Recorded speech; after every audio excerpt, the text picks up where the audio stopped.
మనం చూసినాం. సార్ మరో కాలర్ తో మాట్లాడదాం. హలో హలో నమస్తే అండి, మీ పేరు? హలో నమస్కారం, నా పేరు అశోక్ గౌడ్ అమ్మ, మహేశ్వరం మండలం. అశ్వత్ గౌడ్ గారు, హలో సిటిజన్ కి వెల్కమ్ అండి. సార్ తో మాట్లాడండి. ఓకే అమ్మ. అశోక్ గౌడ్ గారు నమస్తే. నమస్కారం అన్నయ్య, బాగున్నారా? నమస్తే నమస్తే అశోక్ గౌడ్ నమస్తే, బాగున్నాను. ఏం లే అన్న, మీ ప్రోగ్రామ్ చూస్తూ లైవ్ లో మీతో మాట్లాడాలని చేసినా. ధన్యవాదాలు. మీ చేస్తున్న బీజేపీలో పోరాడుతున్నటువంటి శ్రమకు ప్రత్యేకంగా ధన్యవాదాలు అన్న.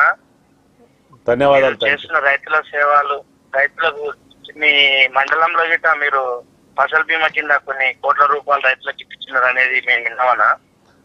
మీలాంటి వాళ్ళు మా పైన ఇట్లా రైతులకు మాకు అందరికి ఉపయోగపడే విధంగా మీకు ఒక హోదా కలగాలని ఆ భగవంతుని వేడుకుంటున్నాం అనుకున్నాను. మీ మంచితనాన్ని గురించి భారతీయ జనతా పార్టీ గుర్తించి ఇప్పుడు రాబోయే ఎలక్షన్లలో మీకు ఎంపీ సీట్ ఇస్తుండొచ్చని ఆశిస్తున్నామన్నా, రావాలని కోరుకుంటున్నామన్నా మనస్ఫూర్తిగా.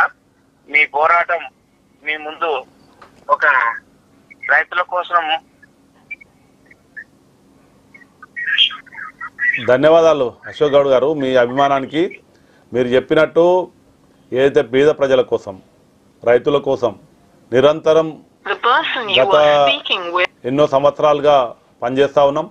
మీరు చెప్పినట్టు ఇప్పటిదాకానే మాట్లాడిన ప్రధానమంత్రి ఫసల్ బీమా యోజన, దీన్ని రాష్ట్రంలో అమలు చేయనటువంటి పరిస్థితి. రాష్ట్ర ప్రభుత్వము ఏదైతే రైతుల